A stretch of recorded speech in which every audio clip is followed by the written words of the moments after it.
네, 안녕하세요 여러분. 우리 보건직 그리고 의료기술직, 보건연구사, 보건진료직 강의를 담당하고 있는 안진아 교수고요. 여러분들 만나서 반갑습니다.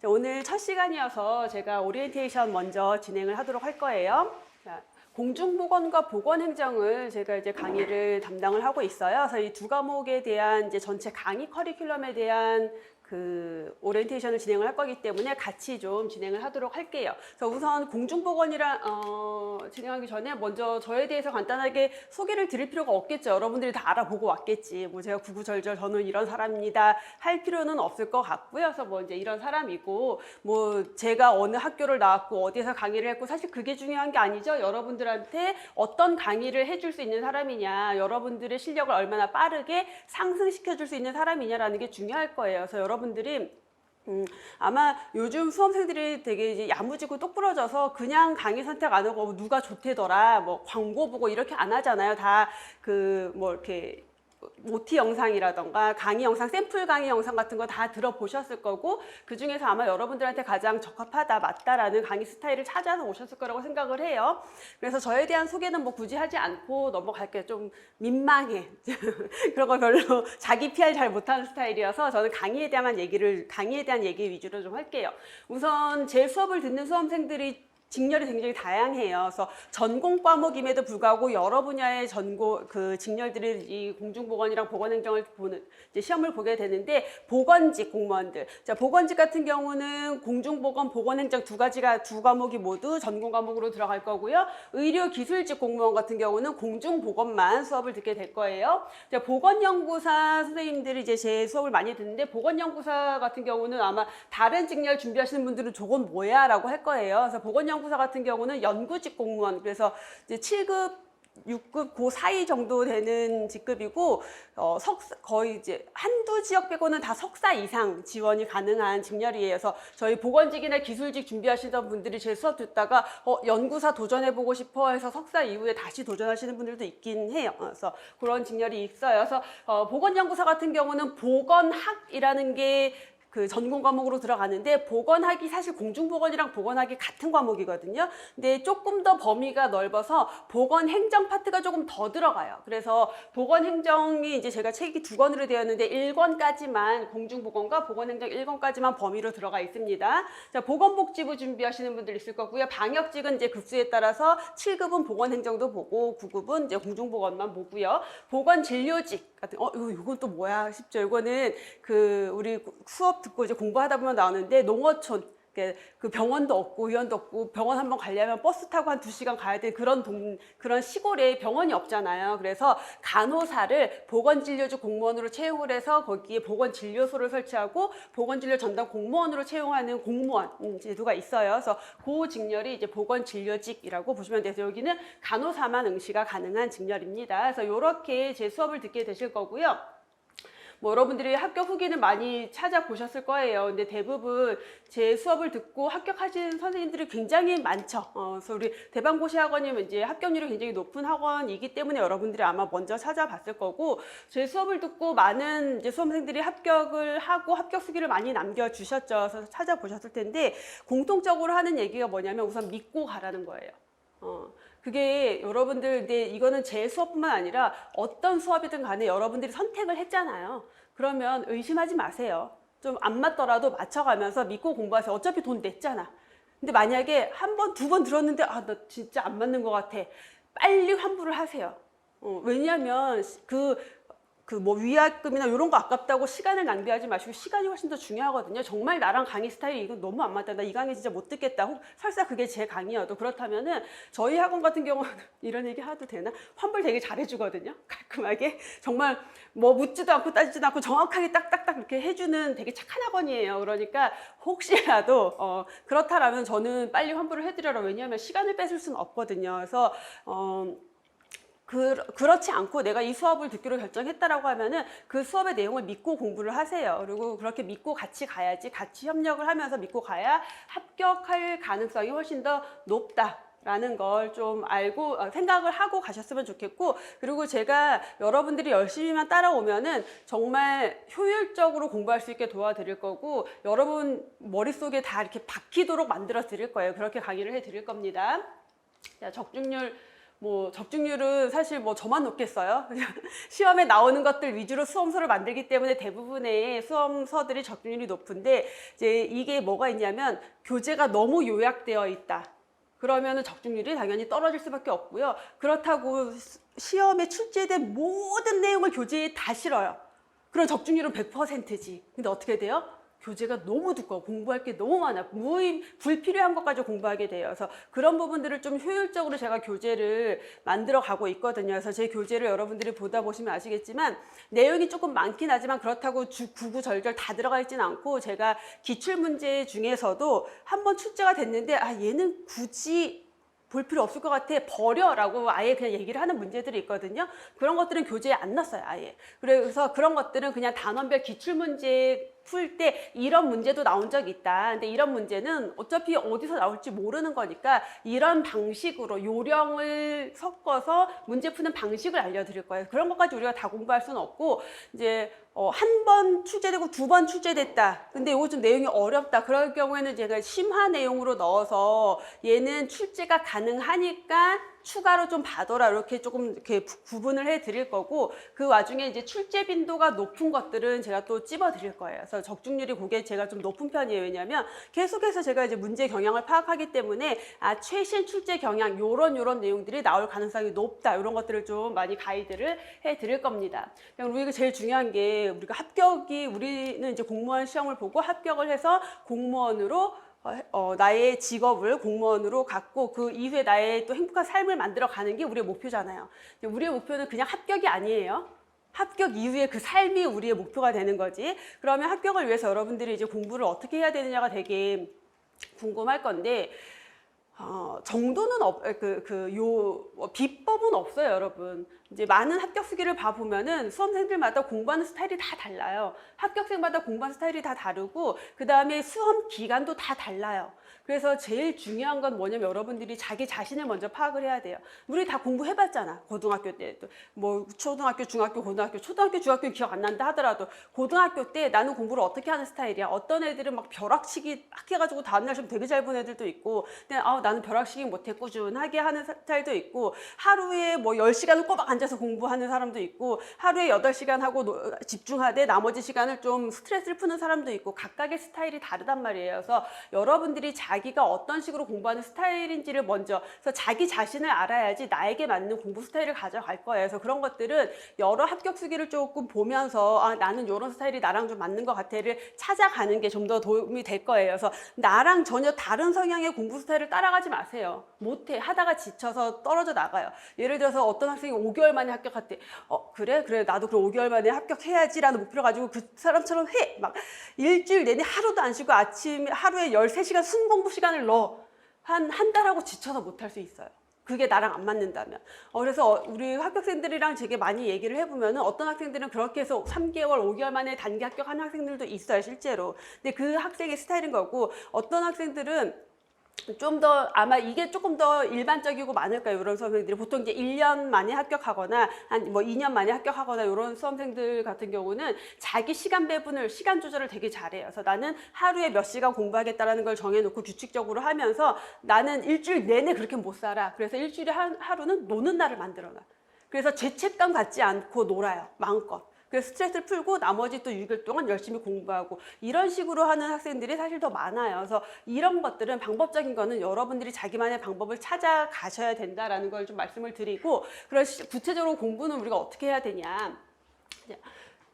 반복 우리 여러분들 공무원 시험 딱 준비할 때 이제 제일 많이 듣는 것 중에 그 합격 수기에 제일 많이 나오는 것 중에 하나가 저는 뭐 공중보건 기본서 몇 회독 했어요.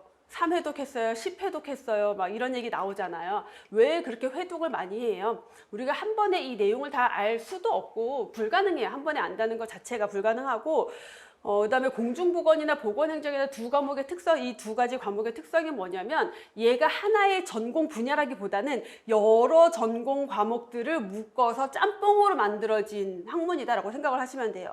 그래서 예를 들어 공중보건을 보면은 기본적으로 질병에 대한 것도 나오죠. 환경보건에 대한 것도 나오죠. 산업보건도 나오죠. 뭐 모자보건, 이 학교보건, 인구계획, 보건행정 이런 너무 다양한 과목들이 들어가 있다 보니까 우리가 뭐 예전에 그 어떤 이제 이론 중에서 차근차근 진도를 나간다는 개념이 별로 없어요. 이 과목에는. 그러니까 모두가 서로 다른 내용인데 모두가 조금씩 겹쳐요. 자, 그러다 보니까 우리가 처음에 수업을 듣다 보면은 이게 도대체 뭔 소리야 라는 게 너무 많을 거예요. 근데 그 뭔 소리야 라는 내용이 뒤에 파트 가면 나와 다시. 그래서 처음에는 당연히 이해가 안 되는 게 당연해요. 누구나 다 그래요. 근데 이해가 안 되더라도 아 그렇구나 하고 넘어가서 다 본 다음에 다시 처음으로 돌아와서 보면은 이게 그 말이었구나. 아 그래서 이게 이런 뜻이구나라는 게 이해가 될 거예요. 근데 그게 한 번만에 되느냐? 그렇지 않아요. 계속해서 반복을 하다 보면 그 이해가 이제 깊어질 거고 그러다 보면 나중에는 처음에는 너무 어렵게 느껴졌던 내용들이 나중에는 아 이건 너무 쉬워서 내가 더 안 봐도 돼 할 만큼 되게 가벼운 내용이 될 거예요. 그래서 처음에 우리가 한 번 딱 수업을 듣고 한 번 공부를 하면서 나 너무 모르는 게 많은 것 같아, 이해가 안 되는 게 많은 것 같아, 걱정하지 마세요. 누구나 다 그래요. 다 똑같아요, 우리는. 그래서 그런 것들에 대한 건 결국은 반복을 통해서 해소할 수가 있고 반복을 하다 보면은 뭐가 자연스럽게 이해가 될 수밖에 없어요. 그래서 이해가 되지 않고는 문제를 풀 수가 없어요, 여러분. 우리가 시험 문제가 단답식이 아니거든요. 넷 중에 옳은가 고르시오서 딱딱 떨어진 단답형인 문제들도 있지만 대부분은 여러분들을 헷갈리게 하려고 구구절절해서 긴 문장으로 문제가 나와요. 그러면 이 내용을 읽고 내가 맞다 틀리다를 판단하려면 뭐가 돼 있어야 돼요? 이해가 돼 있어야 돼요. 암기로 안 되는 거예요. 흑백 논리로 접근이 안 돼요. 문맥상 뭐가 맞는지 틀리는지를 봐야 되기 때문에 결국은 전체적인 내용들이 이해가 먼저 되어 있어야 된다라는 거고, 자 이렇게 해서 반복을 계속하다 보면 이해도가 높아질 거고, 자 그러고 난 다음에 이제 마지막 암기가 들어가야 되는데 뭐냐면 우리 공중보건에서 이제 수험생들이 처음에 가장 심장을 이렇게 바위로 진 누르는 것 같은 무게감을 주는 내용이 뭐냐면 뭐 목눈물 수질 기준이라던가 이런 것들 외워야 되는 거, 이해로 할 수 없는 기준치 이런 것들이 있어요. 이거 왜 시험 문제로 내나 몰라. 아니 공무원들이 그걸 외워서 가서 보나 다 이렇게 있는데 근데도 그 시험 문제 나와요. 왜? 틀리니까. 여러분들이 그런 문제에서 틀리니까 나오는 거예요. 그래서 그런 것들을 마지막에 암기를 하셔야 돼요. 처음부터 그런 것들 외우려고 하지 마세요. 이거뿐만 아니라 아마 또 뭐 감염병 분류해서 외우는 것 이런 거 다 외워야 된다고 생각하는데 그런 건 외우는 거 아니에요. 반복하고 이해가 되고 나면은 저절로 분류가 돼요. 그래서 저는 제 수업을 듣는 수험생들한테 감염병 종류 외우지 말라 그래요. 처음에 외우지 말고 그냥 이게 이런 질병이구나. 그래서 질병을 공부하다 보고 나중에 이제 질병을 쭉 공부하고 나면은 나중에 이게 이런 질병이니까 몇 급이겠구나가 자연스럽게 알게 될 거예요. 이제 그렇게 하다 보면은 이제 나중에 우리가 모르는 질병들, 기타 등등 질병들만 추가로 외워버리면 되는 거예요. 그러니까 처음부터 그런 것들을 외울 필요가 없고 최대한 전체적인 내용에 대한 이해를 먼저 쌓아놓고 이해가 다 됐다, 이해가 다 된 건 아니겠지만 이해가 어느 정도 되면은 거기에 이제 플러스로 암기가 들어가야 되는 거죠. 결국은 합격을 위한 방법은 기본에 충실하는 방법밖에 없어요. 요령을 피우려고 해서는 될 수가 없어요. 왜냐하면 범위가 너무 넓고 문제도 굉장히 지엽적인 데서 나와요. 그러면 이런 지엽적인 것까지 보기 위해서는 내가 꼼꼼하게 이 기본서를 반복적으로 보는 게 가장 정확한 정답이에요. 그래서 요령 피워서 막 이제 요약되어 있는 것만 가지고 막 보면은 80점은 맞아요. 제가 제 교재에도 요약집이 있죠. 이제 안심노트라고 요약집이 있는데 제가 그 안심노트를 설명드릴 때도 항상 말씀을 드려요. 이것만 가지고 보시면은 80점은 맞는다.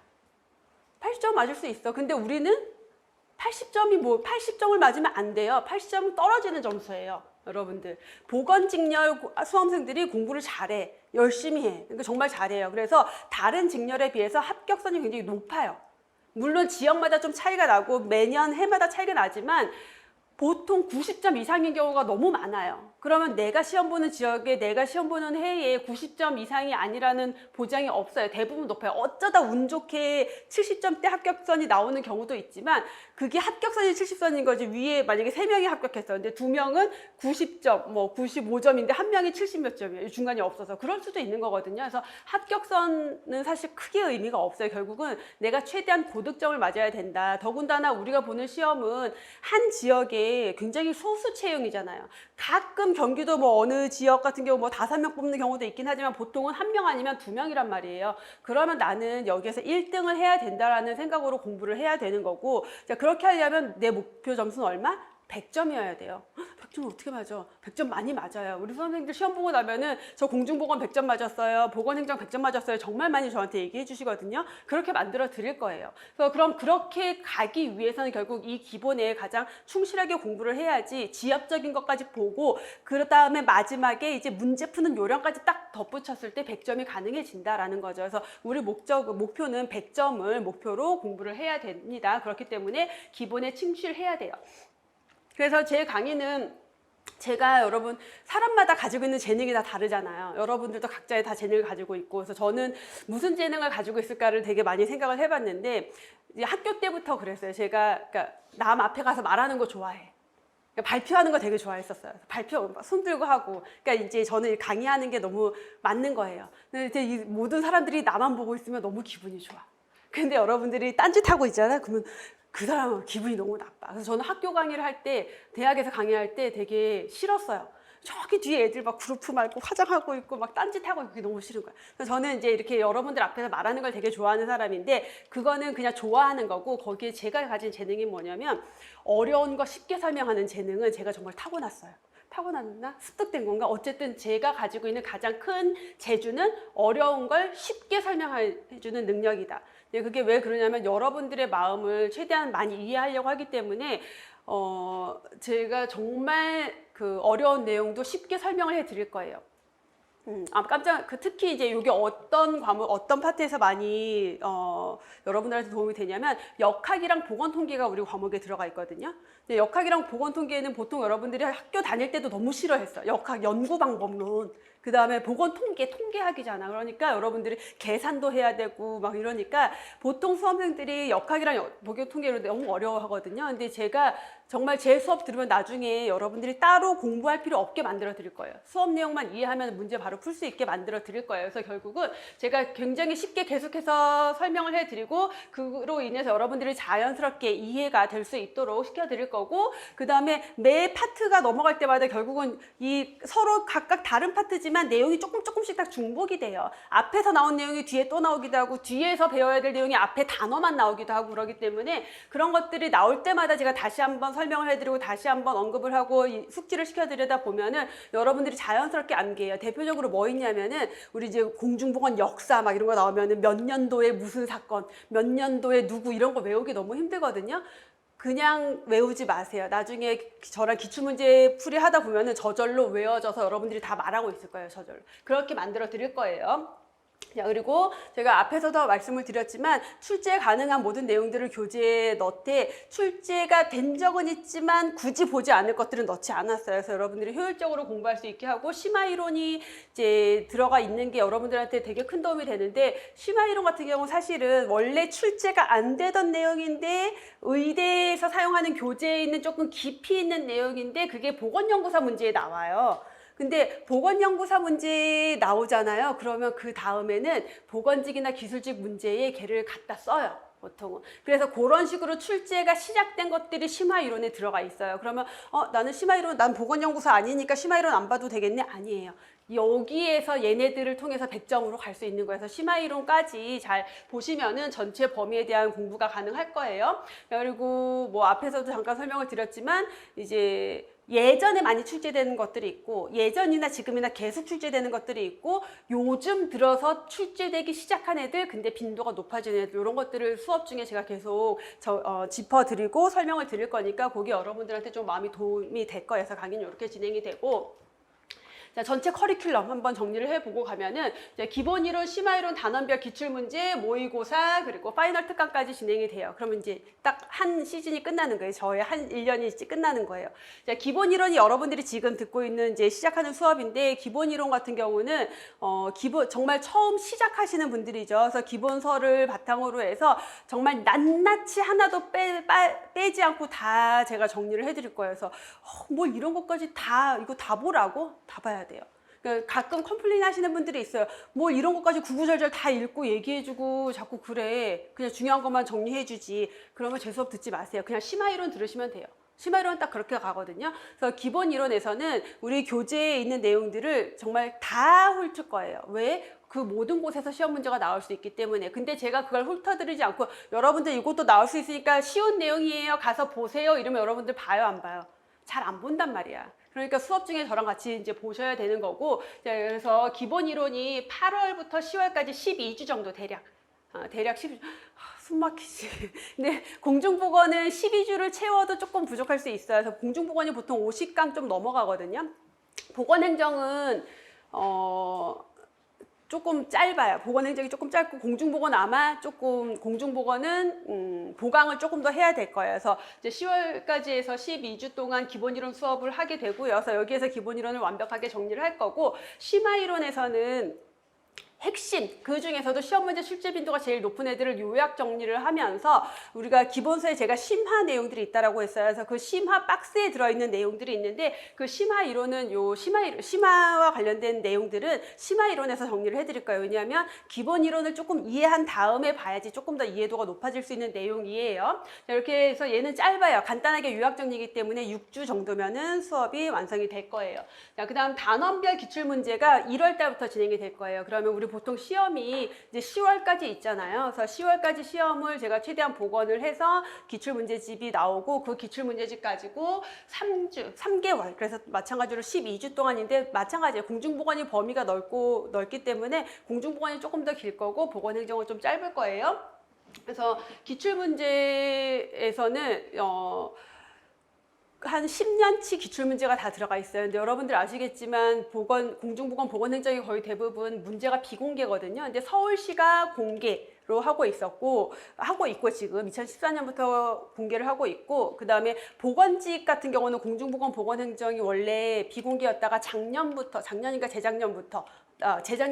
2021년, 2년 그때부터 공개로 바뀌었어요. 근데 의료기술직 같은 경우는 지역마다 시험 보는 날이 다 달라요. 그러다 보니까 문제도 다 비공개로 그냥 자체 출제이기 때문에 그걸 다 복원해서 만든 문제들이고, 이 단원별 기출문제 풀이 수업 때는 되게 중요해요. 여러분들한테 도움이 많이 될 거예요. 그래서 만약에 수업을 못 듣는다 그러면은 기출문제라도 여러 번 보셔야 되는데, 기출문제를 보다 보면은 어디에서 문제가 어떻게 나오는구나가 완벽하게 좀 이해가 될 거고, 그 다음에 제가 기출문제 수업할 때 제일 여러분들한테 확실하게 해드리는 게 뭐냐면, 문제 푸는 요령.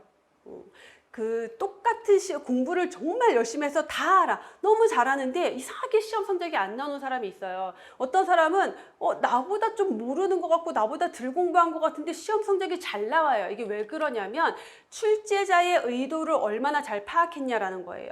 공중보건 시험은요, 여러분, 정답을 찾는 게 아니라 출제자가 원하는 답을 찾아야 되는 시험이에요. 그러니까 공무원 시험, 그러니까 비공개되는 시험 특히.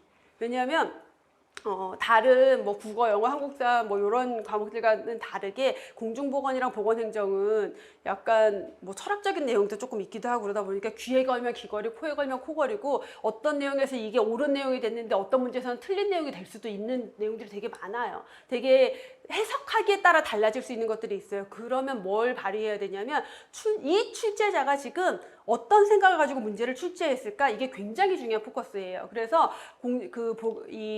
공무원 시험에 빨리 합격하는 학생들의 특징은 뭐냐면 출제자의 의도를 잘 파악해요. 근데 가끔 학생들 보면 공부를 정말 열심히 하고 잘하는데 쉬운 문제를 틀려. 이런 학생들이 어떤 거에서 그런 쉬운 문제 틀린 게 나오냐면 자기만의 함정에 빠져. 혼자 문제를 비비과 막 별 내용 없는데 여기에서 이거 있으니까 이게 아닐까 막 이상한 데로 가가지고 엉뚱한 답을 찾는 경우들이 있어요. 그래서 그런 것들을 줄이고 출제자의 의도를 잘 파악할 수 있는 방법을 최대한 좀 알려드릴 거고, 그 다음에 우리가 모르는 문제 나올 때 있잖아요. 기본서에 없는 거, 완전 새로운 거, 그런 것들은 한 번 나오고 보통 안 나오거든요. 근데 그런 문제가 나왔을 때 어떤 경우는 그냥 어쩔 수 없이 찍어야 되는 경우도 있지만, 대부분의 경우는 그 안에 힌트가 있어요. 문제 안에서 나름의 생각을 해보면은 요러 하니까 이게 답이 될 가능성이 높겠구나. 이제 이런 것들에 대한 걸 좀 최대한 연습을 시켜 드릴 거예요. 자, 그래서 3주 동안 단원별 기출문제 풀이 하고 나면은 이제 4월 달에 4주, 그래서 이제 4회 수업으로 진행이 되고요. 모의고사, 그래서 하루에 이렇게 4주 수업이 진행이 될 거예요. 그래서 모의고사 같은 경우는 여러분들이 실제 시험 연습이다라고 생각을 하셔야 돼요. 그래서 실제 시험장에서처럼 모의고사 문제를 만들어서 여러분들을 배포를 하고 시간을 재면서 시험을 보고 저랑 다시 문제를 풀고 하는 걸 반복을 할 거고, 온라인으로 수업을 들으시는 분들도 똑같이 시간 재면서 하셔야 돼요. 여러분들 생각보다 시간 딱 재면서 문제 풀기 시작하잖아요. 그러면 막 떨려. 여기서 하는데도. 여기서도 떨리는데 시험 장갑이 얼마나 떨리겠어요. 그래서 이런 연습을 충분히 하셔야 되고, 그게 이제 모의고사고, 모의고사 같은 경우는 실제 시험보다 난이도를 굉장히 높게, 어렵게 해서 모의고사를 볼 거예요. 그래야지 우리 수업을 들었던 학생이 이제 웃어. 되게 어려워서 모의고사 보고 나면은 막 좌절해. 어떡하지 막 이렇게 되는데, 어렵게 출제를 한 거예요. 어렵게 출제를 한 거고, 그렇게 연습을 해놔야지 실제 시험장 갔을 때의 부담이 덜해요. 쉬운 문제를 좀 빨리 풀 수도 있고. 자, 그렇게 한 다음에 5월 한 첫째 주, 둘째 주 그쯤에 파이널 특강을 해요. 그래서 하루 동안 총정리. 그래서 공중보건도 총정리, 보건행정도 총정리 하는 것까지 해서 강의가 끝날 거고, 보통 이제 여러분들 시험 보는 날짜가 기술직 같은 경우는 경기도가 보통 3월에서 4월에 시험이 있는 경우들이 많이 있고요. 그 다음에 다 각 지역 중에서도 의료기술직은 3, 4월에 보는 경우들이 있고, 그 다음에 전체적인 시험은 6월에 있죠. 그래서 6월 시험을 기준으로 해서 커리큘럼이 이렇게 짜여져 있는 거고요. 그래서 이렇게 전체적으로 진행이 되는데, 이제 수업을 뭐 이렇게 기본 이론부터 파이널까지 다 들으시는 분들도 있지만, 그건 너무 경제적으로 부담스러워서 몇 가지 수업만 골라서 들어야 되는 분들도 있을 거예요. 그래서 그럴 경우에는 제가 추천을 드리는 건, 시험을 처음 준비한다, 내가 처음 공부를 한다 라고 하면 기본 이론 무조건 들으셔야 돼요. 그리고 하나 더 들을 수 있으면은 문제풀이, 단원별 기출문제풀이를 꼭 들으셨으면 좋겠고, 하나밖에 안 된다 그러면 당연히 기본 이론을 들어야 되죠. 나 하나밖에 못 듣는데 심화 이론 안 돼요. 불가능해요. 없는 내용이 너무 많아요. 그러면 그 다음에 내가 시험을 충분히 준비를 했고, 공부가 어느 정도 돼 있고, 시험 성적도 나쁘지 않았어, 아슬아슬하게 떨어졌어, 근데 혼자 공부하기엔 좀 그렇고 수업을 좀 듣고 싶어 라고 하면은 심화 이론이랑 뭐 모의고사 정도 들으시면 좀 더 도움이 될 것 같아요. 자, 그렇게 커리큘럼이 진행이 될 거고, 자, 지금 여러분의 상태, 여러분이 지금 어떤 시점이냐. 자, 오늘 처음 공부를 시작하는 학생도 있을 거고요. 시험을 봤어. 작년 진짜 열심히 공부해서 시험 봤는데, 우리 수험생들 중에 그 친구들끼리도 공무원 시험 준비한다면 이런 얘기 되게 많이 해요. 한 문제 차이로 떨어졌어. 이런 얘기 되게 많이 하거든요. 너무 많은 차이로 떨어졌으면 얘기를 안 할 거야. 근데 한 문제 차이 너무 아깝게 느껴지잖아. 한 문제 차이가 수십 명이에요. 사실 거기에 대부분의 많은 학생들이 있어요. 그다음에 아까 제가 이제 먼저 한번 여러분한테 물어봤는데, 면접에서 떨어졌어. 면접 시험에서 붙었는데 면접에서 떨어지면 얼마나 속상해. 정말 멘탈이 나가죠. 그런 학생들이 있을 거고, 했는데 되게 간당간당하게 아주 아슬아슬하게 떨어지고 반복해서 뭐 2년 차예요, 3년 차인 학생들도 있을 거예요. 그래서 각각의 여러분의 상태가 다를 건데, 자, 우선 오늘 공부를 시작한다, 지금 수업을 들으면서 공부를 시작한다라고 하는 수험생들은 우선 다음 시험, 내가 준비하는 시험이 있을 거예요. 그 시험에 무조건 합격한다라는 생각으로 꼼꼼하게 처음부터 차근차근 공부를 하시면 될 거고, 한 문제 차이로 떨어졌다 또는 뭐 간당간당하게 떨어졌다라고 하는 학생들 아깝잖아. 그러니까 다시 공부를 하겠지. 근데 그게 한 번 더 반복될 수는 있어요. 근데 간당간당한 점수에서 떨어졌다라는 건 내가 그 정도 공부가 돼 있다라는 거예요. 그러니까 그러면 이런 사람들은 결국은 붙어요. 결국은 합격할 수 있기 때문에, 내가 그 정도 수준에, 근데 만약에 점수가 너무 많이 차이 나게 떨어진다, 합격선과 거리가 멀다, 그러면 나는 공부를 많이 덜 했구나, 공부를 잘못했구나, 그래서 조금 더 공부 방법을 바꾸거나 조금 더 깊이 있게 공부를 하거나, 내가 어떤 시험 문제에서 어떤 문제에서 자꾸 틀리는지 이런 것들에 대한 파악이 필요할 거고, 이제 아깝게 떨어졌다라고 하면은 어느 정도 공부가 돼 있으니까 내가 부족한 부분을 채워 넣으시면 돼요. 면접에서 떨어졌다. 너무 무섭잖아. 생각만 해도 너무 무섭죠. 근데 여러분, 한 명 뽑는데 3명을 합격을 시켜놓고 2명을 떨어뜨려요. 그러니까 생각보다 많아요, 면접에서 떨어지는 학생들이. 근데 저도 처음 강의할 때 우리 실강생이 필기에서 붙었는데, 첫 번째 해에 필기에서 붙었는데 면접에서 떨어졌다고 왔어. 근데 저는 제가 공감 능력이 좀 과한 사람이거든요. 그래서 쉽게 설명할 수가 있는 거예요. 공감을 하기 때문에 여러분들은. 근데 그 학생 눈을 못 보겠는 거예요. 완전 내가 막 죄인 같고 내가 너무 미안하고 해서 너무 힘들었어요, 그 학생을 보는데. 근데 이 학생이 그 다음에 다시 수업을 들어왔어. 그래 또 공부를 했어. 또 필기를 붙었어. 면접에서 또 떨어졌네. 그래서 걔를 데려가서 밥을 사주면서 이제 뭐 이런저런 얘기하고 했어요. 이제 그 다음에는 얘가 수업을 들으러 안 왔어. 근데 혼자 공부를 했나 봐. 그 다음에 저희 합격자의 밤 할 때 이 친구가 왔어요. 합격을 한 거예요, 최종. 면접에서 2번이나 떨어졌는데. 근데 이게 그 친구를 보면서 제가 근데 그 친구가 어디에 합격을 했냐면, 처음에는 얘가 되게 주변에 많이 흔들리는 애였고, 막 여러분들 막 카페나 이런 데 가가지고 지역별로 해서 성적 공유하고, 내가 몇 등이겠구나, 막 이런 거 하고, 전막 이런 애였어요. 그러니까 너무너무 많이 흔들리고, 그러니까 시험 보는 지역도 내가 원하는 지역이 아니라 막 이렇게 경쟁률이 어디가 낮을까 막 고민해서 가는 친구였는데, 나중에 2번을 그걸 겪고 나니까 얘가 이제 그냥 놔버린 거예요. 놔버리고 집에서 가장 가까운 곳 파주시를 이제 지원을 했는데 거기에 붙었어요. 그래서 집에서 엄청 가까운 파주 보건지소로 출근을 하게 된 거야. 그러니까 너무 잘 된 거죠, 이 친구한테 결론적으로는. 그래서 제가 그 친구를 보면서 이제 공부가 이 정도 되어 있는 사람들은 결국은 합격하는구나. 근데 어디로? 나에게 가장 좋은 곳으로. 근데 이 친구 하나의 케이스로 끝난 게 아니라 정말 많은 케이스에서 이걸 봤어요. 제가 이걸 수업 때마다 꼭 말씀을 드리고, 면접에서 떨어지는 경험을 한 친구들이 굉장히 많아요. 근데 면접에서 떨어졌다는 건 내가 뭐야? 성적이 올라와 있다라는 거예요. 공부가 돼 있다라는 거예요. 그러면 그 다음에 시험 봐도 그 성적이 나와. 이 성적이 나와요. 그럼 또 붙겠지. 그렇게 해서 결국은 합격을 하는데, 그렇게 면접에서 떨어졌다가 합격한 친구들 대부분 자기가 제일 자기 집에서 가깝거나 가기 좋거나 이런 데로 갔어요. 한 2년 전, 3년 전 우리 그 대방고시학원 유튜브에도 이렇게 여기 저랑 굉장히 친한 학생인데, 의료기술직 학생인데, 이 친구 같은 경우는 합격하고 나서 여기 와가지고 여러분들 그 다음 수험생들한테 자기는 이렇게 공부했고 이런 거를 했던 친구가 있었거든요. 근데 그 친구 같은 경우는 처음에 왔는데 얘가 너무 똑똑해. 공부를 잘해. 그러니까 열심히 하는데 잘해요. 그래서 그 공부 시작하고 첫 번째 그냥 다른 지역 한번 시험이나 봐볼까 해서 어디 충남인가 충북인가를 시험을 봤는데 필기가 덜컥 붙어버렸어. 얘는 서울에 사는 애인데, 그리고 충북으로 갈 생각도 없는, 충남으로 갈 생각도 없는데, 그 면접을 보러 갔는데 면접에서 떨어졌지. 그래서 그건 너 자리 아니니까 괜찮아. 이제 그러고 나서 경기도 시험, 이제 목적했던 경기도 시험을 봤어요. 근데 이제 한 해는 떨어지고 그 다음에 경기도 시험을 봤는데, 그때 얘가 본 지역에 필기 합격자가 2명이었고, 자기는 95점, 합격선은 90점.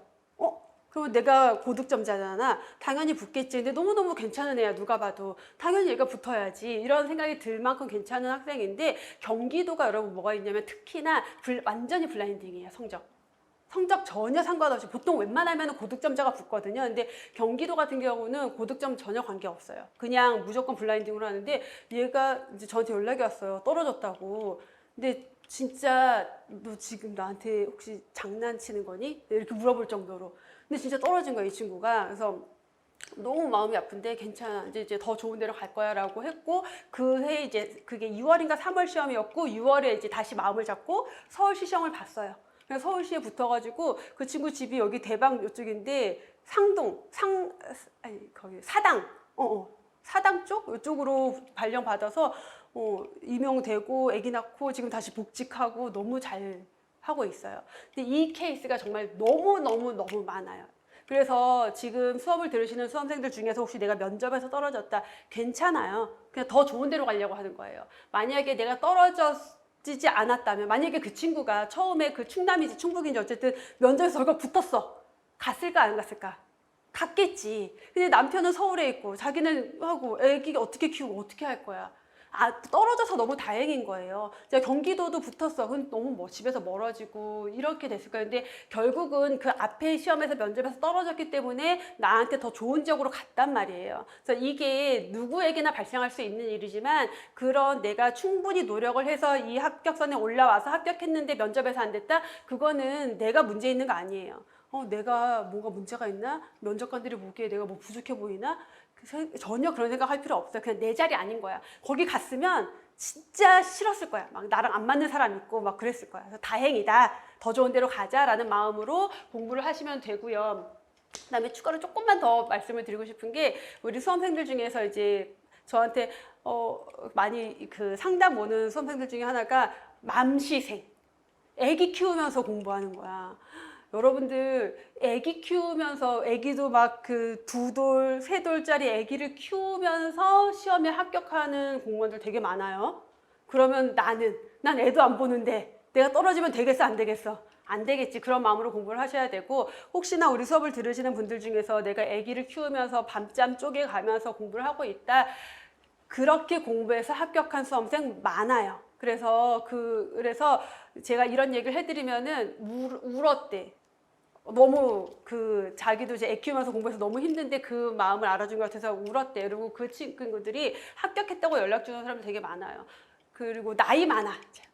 나이 많은데 면접에서 붙을 수 있을까? 또 이거 되게 걱정이거든요. 그러면 저 처음에 강의할 때 딱 그때 40살인, 그러니까 내년이 만 40살인 거예요. 그래서 대학을 졸업하고 그냥 결혼해서 애만 키우다가 애들을 이제 중학생이 됐고, 만으로 40이 넘기 전에 나 공무원 시험 한번 봐볼래. 그러면 연금을 받을 수 있으니까 이게 마지막 해서 와서 저보다 그러니까 나이가 많았었어요. 그 당시에. 그래서 와서 저한테 저는 올해 딱 1년만 해볼 거예요. 그래서 중학생 아이들 키우면서 공부를 시작을 했어요.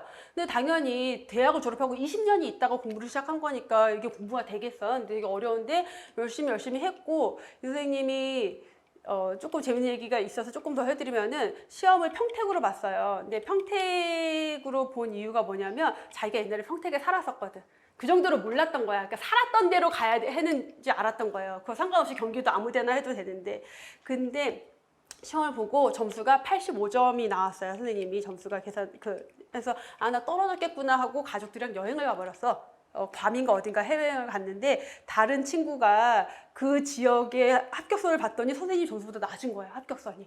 그래가지고 부랴부랴 연락을 해줘서 합격자 등록 마지막 날 저녁에 막 급하게 합격 등록을 하고 왔어요. 근데 면접이 너무 걱정이 되잖아. 근데 붙었어요. 그래가지고 지금 평택에 계시고 우리 마찬가지로 합격자 예방할 때 오셨는데 이제 남들이 보기에는 거의 보건소장님급이지 딱 그냥 봤을 때는. 근데 너무 행복하게 공직 생활을 하고 계세요. 그래서 그 면접에 붙고 뭐 최종 공무원이 되고 나이 그런 거 중요하지 않으니까 걱정하지 마시고 자기 자신을 믿고 공부를 하시면 됩니다. 그래서 지금 자기의 상태에 맞게끔 멘탈 관리 잘 하면서 공부를 하셨으면 좋겠고요. 자, 여러분들이 이 얘기는 제가 강의 시작할 때 항상 먼저 해드리고 가는 건데 너무 OT가 길어졌다. 그쵸? 짧게 하려고 했는데. 근데 어쨌든 이 얘기는 좀 하고 갈게요. 그러니까 내가 생각하는 미래가 나의 현실이 된다라는 게 제가 살면서 가장 크게 느꼈고 중요하게 생각하고 저의 삶의 가치관이기도 해요.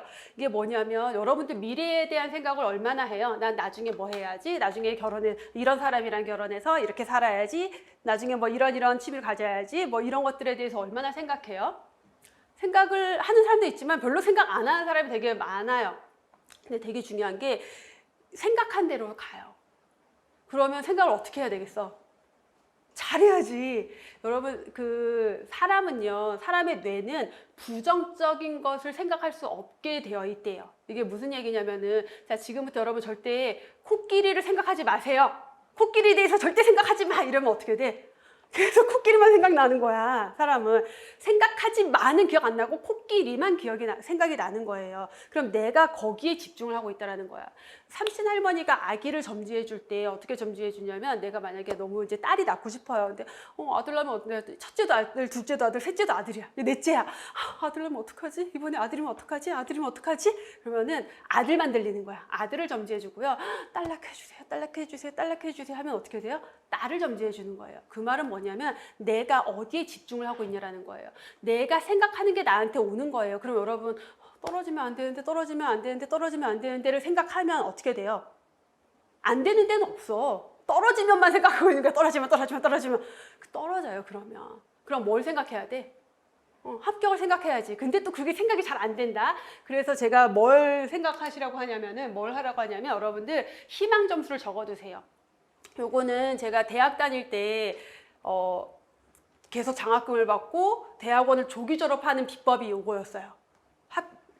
희망 점수 적어놓는 거. 저는 항상 공부할 때 포스트잇에다가 과목별로 시험 보는 과목들 있잖아요. 과목별로 내가 원하는 점수를 다 적어놔요. 그럼 대부분 만점이거나 뭐 한 문제 틀리거나 이런 점수지 이렇게 적어놔요. 공부를 하다가 그걸 딱 보잖아요. 그럼 기분이 되게 좋아지고 저게 정말 내 점수가 될 것 같아. 이제 그런 마음이 들면 공부가 훨씬 더 잘 돼요. 그리고 그 점수까지 못 가더라도 가까이는 가요. 그래서 우리 수험생 중에 한 친구가 2년, 그러니까 첫 해 공부하고 떨어졌어. 대학교 졸업하기 전에 왔었는데 이제 1년 공부하고 떨어졌어. 학교 복학한 다음에 다시 졸업을 하고 다시 왔어. 그리고 시험을 보고 이 친구가 붙었어요. 그리고 이 친구도 합격 후기 이렇게 동영상 있거든요. 우리 유튜브에, 대방고시학원 유튜브에. 근데 이 친구가 이제 합격하고 나서 뭐라 그러냐면은 그거 희망 점수 이거를 그래서 마지막 합격하기 직전 시험 때는 주변에 같이 공부하는 언니들한테 언니 저 이번에 공중보건 몇 점 맞을 거예요. 언니 저 이거 몇 점 맞을 거야. 이걸 막 얘기하고 다녔대요. 그러니까 근데 사실 이 친구가 처음에 얘가 합격할 수 있을까? 잘 따라오고 있나? 불안했었는데 결국은 그렇게 가요. 그래서 결국은 이 친구가 최종 합격을 했거든요. 그래서 희망 점수를 적어놓는 것은 내가 공부할 때의 기분에, 멘탈에도 굉장히 도움이 되지만 진짜 그래요. 여러분 생각하면 생각한 대로 간다니까. 제가 살면서 너무 많이 겪어봤어요. 나는 나중에 이렇게 해야지. 시간이 지나서 돌아보면 정말 그렇게 돼 있어요. 그러니까 미래에 대해서 어떻게 생각해야 돼? 난 나중에 이런 집에서 살고 이런 취미를 하고 이런 것들을 구체적으로 생각을 하면은 그게 결국 여러분들의 삶으로 다 올 거예요.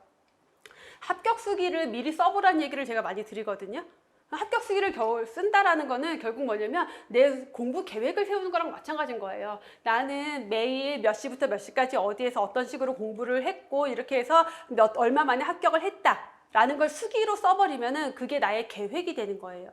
그리고 그 합격 수기를 계속 보세요. 실제로 우리 합격생 중에 제가 이거 얘기하니까 합격 수기 써서 책 앞에 딱 붙여놓고 그리고 공부를 했대요. 책이 너덜너덜해지도록. 합격하자마자 달려왔어 나한테. 신나가지고. 그래서 합격 수기도 미리 써보면 되게 좋고요. 그 다음에 제가 여러분들이 이제 합격을 생각해야 되잖아. 근데 우리가 또 막상 합격을 생각하라 그러면은 자꾸 생각을 못 한다. 그래서 뭘 생각해야 되냐면은 합격한 다음에 내가 뭘 할지를 생각해야 돼요. 우리가 인생의 목표가 공무원 시험 합격이야? 아니잖아. 그냥 내가 원하는 삶으로 가기 위한 관문이에요. 그러니까 목표는 합격이 아니야. 합격 이후에 내가 어떤 삶을 살 것인지가 중요한 거예요. 그러면 나는 이제 경기도 예를 들어서 내가 뭐 용인 쪽으로 시험을 볼 거야. 그러면은 용인 합격하면은 그쪽 집을 어디다 얻을까? 그래서 이 정도면 출퇴근이 뭐 차로 가능한 차를 사야겠구나. 그다음에 합격한 다음에 내가 퇴근하면은 취미생활은 뭘 할까? 이런 것들을 구체적으로 해서 상상을 하는 거야. 내가 합격해서 출근하는 상상. 우리 어떤 합격생은 그래서 자기가 시험 보고 싶은 지역 보건소 그 사진 출력해가지고 이렇게 붙여놓고 공부한 친구도 있거든요. 합격생 중에 그런 식으로 해서 계속 구체적으로 미래에 대해서 상상을 하세요. 자, 미래에 대해서 계속 상상을 하다 보면은 그게 여러분들한테 굉장히 좋은 기운이 될 거예요. 그런데 얘네들이 생각만 한다고 되는 게 아니라 이거에 대해서 뭘 해야 돼요, 여러분들이? 믿어야 돼요. 내가 적어놓은 거에 대해서 믿어야 돼. 신념이 있어야 돼요. 여기에 대한 믿음. 내가 이렇게 될 거라고 생각을 하고 계속 믿고 가야지. 할 수 있겠어? 이거 할 수 있겠어? 여러분들 그 어린 아이한테 너는 제가 이게 구체적으로 생각이 안 나는데 신비한 TV 서프라이즈 이런 거에 나온 얘기인데 프랑스의 어떤 되게 시골 마을의 가난한 집 여자아이가 점성술사를 우연히 길에서 만난 거예요. 근데 그 점성술사가 너는 나중에 프랑스의 왕과 결혼할 거야. 넌 그런 운명이야 라고 얘기하고 간 거야. 얘는 그거를 굳게 믿어요. 그리고서는 정말 이렇게 살아가지고 왕비가 됐어. 이게 뭐냐면 내가 들은 그 얘기를 에이 말도 안 돼. 이렇게 생각해버렸으면 그 길로 못 갔을 거예요. 근데 나는 그런 사람이야 라는 걸 받아들이고 믿고 그 신념을 가지고 거기에 맞는 생활을 하게 되는 거예요. 그럼 여러분들은 합격해서 공무원이 돼서 내가 어떤 생활을 할 사람이야 라고 생각하고 믿고 있어야지 거기에 맞는 길로 갈 수가 있을 거예요. 그래서 이게 공무원 시험뿐만 아니라 여러분들 이제 뭐 나중에 결혼 생활, 노후 생활 모든 삶에서 이거를 많이 생각을 했으면 좋겠어요. 저는 노트 매일 아침에 딱 매일 적어요. 정말 말도 안 되는 거, 여러분들 생각에 말도 안 되는, 나는 1년에 10억을 벌 거야. 막 이런 거 다 적어놔요. 근데 안 될 것 같죠? 아직은 안 됐어. 근데 왜 이걸 얘기하냐면 옛날에 내가 이 강의를 하기 전에 생각했던 미래가 있었어요. 제가 이제 32살 정도에 결혼을 제가 되게 늦게 했는데 제가 32살 때 제 친구들은 28에 결혼을 다 했어요. 그때는 그랬어. 제가 나이가 좀 있어서 그래서 이제 32살이 됐을 때 결혼을 안 하고 있는데 그 당시에 뭐라 그랬냐면은 나는 나중에 뭐 아주 능력 있고 안정적인 남자를 만나서 일주일에 하루나 이틀 정도 강의하면서 취미생활 하면서 살 거야. 근데 그냥 막연하게 저는 항상 그런 걸 생각하고 주변에 이렇게 얘기를 했는데 어느 날 돌아보니까 내 남편이 정말 너무 능력은 있는데 너무 안정적이야. 그 다음에 나는 일주일에 이틀 강의를 하고 하루에서 이틀 강의를 하고 있고 그 다음에 취미생활을 하고 있어. 생각한 대로 됐네. 그다음에 중간에 결혼을 못할 것 같다는 생각이 들었을 때도 그때 결혼을 못하면 어떡하지 생각한 게 아니라 돈만 있으면 결혼 안 해도 행복할 것 같은데 그래서 이제 돈에 또 집중을 하는 거야 그때. 그래서 이 정도 벌었으면 좋겠어라는 나의 그 목표 금액이 있었거든요. 근데 어느 날 보니까 그 목표 금액이 돼 있네. 더 많이 생각할 걸 이렇게 된 거예요. 그래서 그러니까 결국 생각했던 것들이 다 이루어지는 걸 겪었어요. 저 같은 경우는. 그래서 그런 걸 여러분들이 다 좀 생각하면서 미래에 대한 걸 잘 생각하면서 살았으면 좋겠다라는 마음 때문에 이런 얘기를 했고 우리가 시험 준비를 하면서도 꼭 필요한 진짜 마인드셋이다라고 저는 생각을 해서 이런 내용을 말씀을 드립니다. 자, 이게 도움이 되는 학생들도 있고 뭐 저런 그런 에세이 무슨 그런 자기계발서 같은 소리를 하고 앉아있네 라는 생각을 할 수도 있겠는데 왜 자기계발서겠어 그런 것들이. 그리고 여러분들 유튜브나 이런 데 찾아보세요. 돈 뭐 부자 되는 법 뭐 부자의 마인드 이런 거 찾아보세요. 제가 하는 얘기랑 다 똑같아요. 제가 가끔 그런 얘기 들으면 이거 난데?